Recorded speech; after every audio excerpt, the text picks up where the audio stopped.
Ernst, it's you again. Well, we're going to be doing a weird one today, or at least a weirder, the one I've never seen before. This is an issue. I have already diagnosed it as of this recording, but we'll talk about it. There's an intermediary chain that links the two banks' timing chains together, and it has a tensioner, and that tensioner has failed. And the symptom in this case is it's like a rattling noise. I have some audio of it. It's kind of hard to record. It's really weird. It only happens on D cell at about 1500 RPM as it's winding down when it's unloaded, although I haven't tested it much. Kind of afraid to drive it because if the chain snaps, we're done. I'm gonna try and document this sound that this thing is making with no tensioner. Probably won't be able to hear that, but hear that rattle? That rattle. Fortunately, I can't be two places at once to get the sound of it from the pan. But I had a friend rev it and stethoscoped it to the pan itself. It's a rattly noise.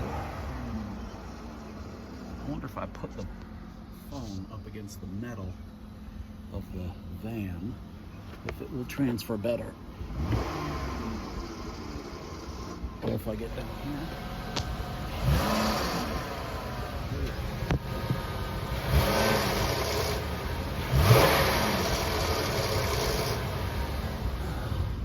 Sounds like a chain rattling.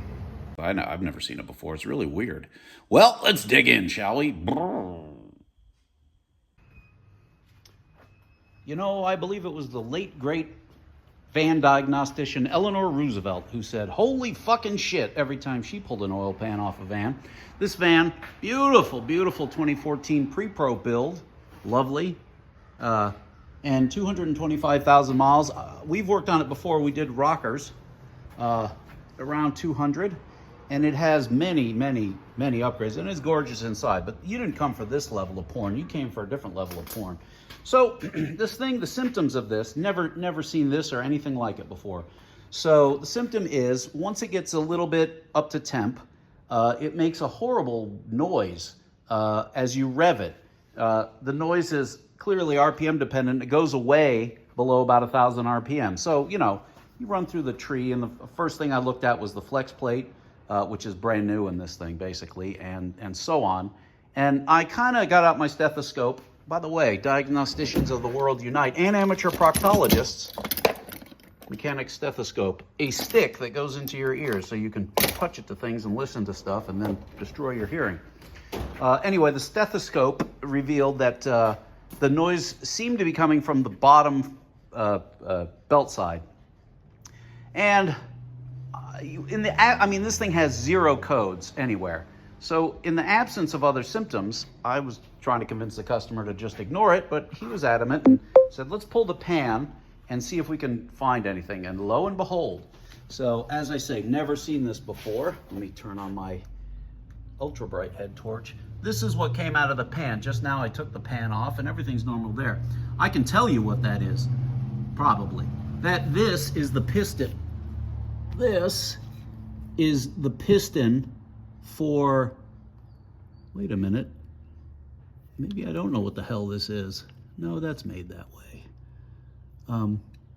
This, I believe, is the push piston for a chain guide, and this would be the chain guide, and this would be the spring.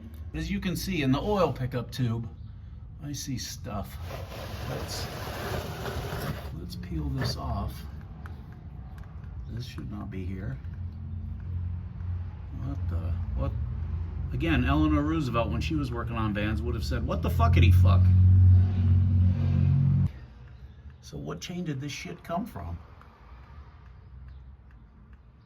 By the way, you can see your dipstick there. That's the tip of your dipstick. Well, everything that I pulled out was in the sump, so gravity must have pushed it down. Unfortunately, one of my rationales for trying to talk the customer out of this was that once I have the pan off, I can't crank it, so I can't reproduce that noise. We're gonna do some research. I know what to do. All right, let's watch the fat man try and be smarter than he really is. So here I have a stand engine. This engine is mainly parts, although can be made to work again. As I look at this, those parts can only come from one of, looks like 4 places, I didn't realize, but there's your front head tensioner assembly. Doesn't look like any of that stuff. Here's your, this is out, but there would be a piston here that pushes, this would be tipped. Well, not really, but there's another guide that sits here, and anyway, that pushes against it. But this, I believe, is our culprit. This is an intermediate, it's something I've never had to go in here. It's a transfer chain. It transfers the crank pulley to the, do I have that right? Yeah, to the balance shaft, to the counter shaft. Yeah, there's nothing, this is just a balance shaft. And this chain, as you can see, in between the rearmost one is that, and it has to be that. I am unsure if I'm gonna be able to film this, mainly because of the light. I'm gonna try. By the way, oil is dripping on me as we do this. Yeah, you can't see, but that chain is slack. Ah, it's like dripping on my fucking face. All right, as we go, this is a intermediate chain tensioner that I pulled out of a junk engine in the back, an engine that's probably 5 years old and was junk, you know, it was just scrap when we got it. It came with a van that was also scrap. Anyway, you can see that this little flange should be here as well, and you can see the little hole for the grenade pin when you install this. You tension it, you put a wire in there, and that holds it. And these are the pieces that came out in the pan of that thing, and you can see that the piston has actually rode on the chain, and I thought that was as it should look, but it doesn't. That's damage. So we're gonna attempt to replace. All right, kids, we have suffered mightily with many tools to address this, but the pump is out. I did not show it to you because the procedure is better. There's a great 4-part video from Motor City Mechanic on how to get the pump out from the bottom. This is your oil pump, and it pumps oil, shockingly enough. Okay, kids, this is the stuff of mythology. There's the wrench, the special wrench I had to go buy. And can you see it? It's up there. Can I focus on it? Get my head out of the way. Can we focus on that right there? Maybe. So you can see there's the lower bolt and there's the upper one. It's identical. If I can get that bolt loose and out, then I can get the old tensioner out. If I can get, I know I can get the one bolt on the bottom in. Getting the top one in, I have no idea. We're gonna find out. But if this works, I'm a genius or a god or a lord of something. I'm lord of the dance. I'm captain of industry. I don't know what I am. We're gonna find out. Moment of truth as I yank on my wrench. Specialty $30, hard to explain. Oh my frickin' sweet buttery Jesus, it's out. That was a battle. I have bought, at fairly high expense for how cheap these parts would be at a junkyard, a new replacement, which comes like this, and looks like that, and is fairly straightforward. You can see how this works. It has a hole that you put a grenade pin in, and I'm hoping, I may have to take this out, but I can still, even if I have to take the grenade pin out, I can compress this. There's a spring behind there, but I could make it work. Or I could put the pin in the top. And you can see what the effity F is going on here. That's gonna be hard, man.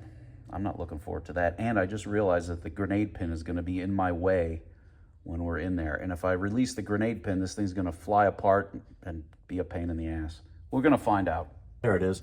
See how it's half threaded? I did get it in there. I did it with a pair of needle nose and then pushing on the back of it with a flathead, and that got it in enough, and then I could get my hand up in there, and I don't know how, but I got it to start. I'm not exactly ready to claim victory, but I am ready to claim, look at the blood. It's made of blood and sweat to get my hand up in here, and I'm a few degrees at a time tightening this bolt because the drag back on the ratchet is not enough to, I can't swing, I have no place to swing the ratchet with that little T30 bit on it. But if I can get it tight enough to seat, then I will be able to. We're moving like maybe a millimeter each time. However, it is threaded and it is going in nicely. And I, even though I am fisting an engine, Fisting an engine. I'm ready to declare tentative victory. God damn, that hurts. Wow, that's new forms of pain. Oh, Jesus H. There's lots of sharp stuff in there. I'm not digging it. All right, kids. Moment of truth. Will he be able to pull out the grenade pin? Oh, hells to the yeah. Now, in theory, the pin will crash, but if I turn it, and maybe if I carefully bend it, oh, it's too thick to bend. You're gonna come out of there whether you want to or not, you lousy grenade pin. Come on, oh, look at that. Can you kids see that? See how the grenade pin is just barely not in there? Oh gosh. You're gonna come. Fuck you. There we go. Grenade. All right. And the chain is tensioned. Metal! That may have been the single hardest automotive job I've ever done. And I did a goddamn heater core on a 65 Valiant when I was a kid that damn near killed me. I did it upside down in the passenger seat. That was awful. That was fucking awful. All right. Well, I'm going to put my conclusion here. As of this moment, it is all back together, and I just have to put oil in it and start it up and make sure it works. But I'm pretty confident because it kind of can't not work. I hope, God. But listen, if you ever have this problem, don't bring it to me. I ain't doing this one again. That sucked. That sucked major dog cock. I didn't like it. And the truth is, the only reason I attempted to go in rectally like I did was because my other two choices were the right way, which I suppose is taking the front cover off the engine, which books it 19 hours, 18 hours of labor, and even more important, because the motor mount is integrated into the front cover, you'd have to support the engine from the bottom. So you'd have a jack right in your way, and you'd be lying up, down, trying to get all the bolts out. It would involve taking all the belts off and all the accessories off and the water pump out and then the cover. And then when you went to put it back in, you've got to put RTV on the cover and oh my God. And you're right up against the frame rail there. And I wasn't interested in doing that. That to me sounds worse. The alternate of that is to take the fucking engine out, which I can do. I've done it a million times, but I don't want to do that. I don't want to commit that much time to take the engine out for that lousy thing. So I attempted to do that tensioner in place, and it appears to be successful. I suppose I'll put a follow-up if it all explodes on the first crank, but I can't imagine it would. Why would it? One of the questions I have for myself, I can't speak for you, is why did this happen in the first place? This engine didn't exhibit any symptoms of that, and the answer is, how the fuck should I know?